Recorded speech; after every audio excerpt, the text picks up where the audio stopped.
जय श्री कृष्णा भक्तों, राधे राधे। आज हम आपके सामने प्रस्तुत करने जा रहे हैं मोक्षदा एकादशी व्रत कथा। मार्गशीर्ष माह के शुक्ल पक्ष की इस एकादशी के व्रत को विशेष रूप से मोक्ष प्रदायक माना गया है। महाभारत के युद्ध में भगवान कृष्ण ने अर्जुन को गीता का उपदेश इस तिथि को ही दिया था।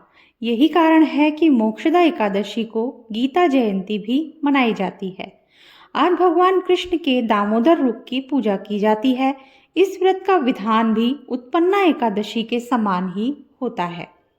उत्पन्ना एकादशी का संपूर्ण वृत्तांत सुनने के पश्चात धर्मराज युधिष्ठिर ने भगवान श्री कृष्ण से कहा, हे मधुसूदन, आप तीनों लोकों के स्वामी, सबको सुख देने वाले और जगत के पति हैं। मैं आपको नमस्कार करता हूँ। हे देव, आप सबके हितैषी हैं, इसलिए मेरे इस संशय को दूर कीजिए कि मार्गशीर्ष शुक्ला एकादशी का नाम क्या है। उस दिन कौन से देवता की पूजा की जाती है और उसकी विधि क्या है। भगवान, आप मेरे इस प्रश्न का विस्तार पूर्वक उत्तर देने की कृपा कीजिए। भगवान श्री कृष्ण ने उत्तर दिया, हे धर्मराज, तुमने बड़ा उत्तम प्रश्न पूछा है।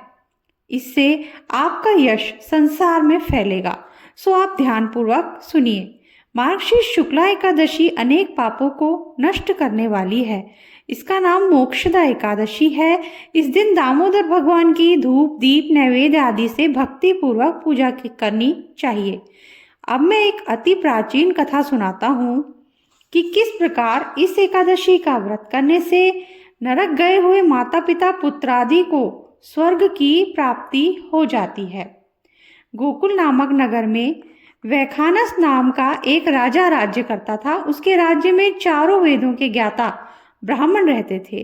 वह राजा अपनी प्रजा का पुत्रवत पालन करता था। एक समय रात्रि को स्वप्न में राजा ने देखा कि उसका पिता नरक में पड़ा है। स्वप्न देखकर राजा को बड़ा दुख हुआ एवं आश्चर्य हुआ और प्रातःकाल होते ही विद्वान ब्राह्मणों से अपने स्वप्न की बात कही। राजा ने कहा, हे ब्राह्मणों, रात्रि को स्वप्न में मैंने अपने पिता को नरक में पड़ा देखा है और उन्होंने मुझसे कहा कि हे पुत्र, मैं नरक भोग रहा हूँ, मेरे यहाँ से मुक्ति करो। आप लोग मुझे कोई ऐसा तप दान व्रत आदि उपाय बताइए जिससे मेरे पिता की मुक्ति हो जाए। उस पुत्र का जीवन व्यर्थ है जो अपने माता पिता का उद्धार न कर सके। एक उत्तम पुत्र जो अपने माता पिता तथा पूर्वजों का उद्धार करता है, वह 1000 मूर्ख पुत्रों से अच्छा है। राजा के ऐसे वचन सुनकर ब्राह्मण कहने लगे, हे राजन, यहाँ समीप ही भूत भविष्य वर्तमान के ज्ञाता पर्वत ऋषि का आश्रम है। आपके प्रश्नों का उत्तर वे भली भांति दे सकते हैं। ऐसा सुनकर राजा पर्वत मुनि के आश्रम में गया। उस आश्रम में अनेकों शांत चित्त योगी और मुनि तपस्या कर रहे थे। उसी जगह चारों वेदों के ज्ञाता साक्षात ब्रह्मा के समान पर्वत मुनि बैठे थे। राजा ने वहां जाकर उनको साष्टांग प्रणाम किया। पर्वत मुनि ने राजा से उसके आने का प्रयोजन पूछा। राजा ने कहा, हे महाराज, आपकी कृपा से मेरे राज्य में सब कुशल है, परंतु अकस्मात एक विघ्न आ गया है जिससे मेरे हृदय में अत्यंत अशांति हो रही है। यह सुनकर पर्वत मुनि ने एक क्षण के लिए आंखें बंद की और भूत और भविष्य के बारे में विचारने लगे। फिर बोले, हे राजन, मैंने अपने योग बल से तुम्हारे पिता के सब कुकर्मों को जान लिया है। उन्होंने पूर्व जन्म में सौत के कहने पर अपनी दूसरी कामातुर पत्नी को ऋतुदान मांगने पर भी नहीं दिया था। उसी पाप के फल से तुम्हारे पिता को नरक भोगना पड़ रहा है।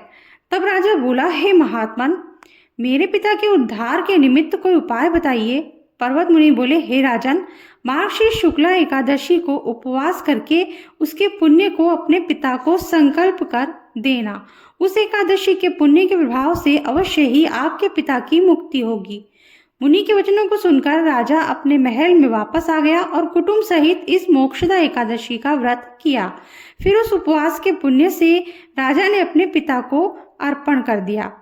उस पुण्य के प्रभाव से राजा के पिता को नरक से मुक्ति मिल गई और वह स्वर्ग को चले गए। मार्गशीर्ष मास के शुक्ल पक्ष की इस मोक्षदा एकादशी का व्रत करने वाले के समस्त पाप नष्ट हो जाते हैं और अंत में उसको स्वर्गलोक की प्राप्ति होती है। इस व्रत से बढ़कर मोक्ष देने वाला अन्य कोई व्रत नहीं है।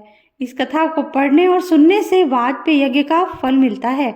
यह व्रत मोक्ष देने वाला तथा चिंतामणि के समान सभी चिंताएं दूर करने वाला है। इतना कहकर भगवान श्री कृष्ण मौन हो गए। तो इसी के साथ आज की ये छोटी सी कथा यहीं समाप्त करते हैं। अगर आपको अच्छी लगी हो तो लाइक कीजिए, शेयर कीजिए और अगर चैनल को सब्सक्राइब नहीं किया है तो सब्सक्राइब कर दीजिए, बेल आइकन प्रेस कर दीजिए ताकि हमारे आगे आने वाले वीडियो भी आपको आसानी से मिल जाएंगे। Thank you. राधे राधे।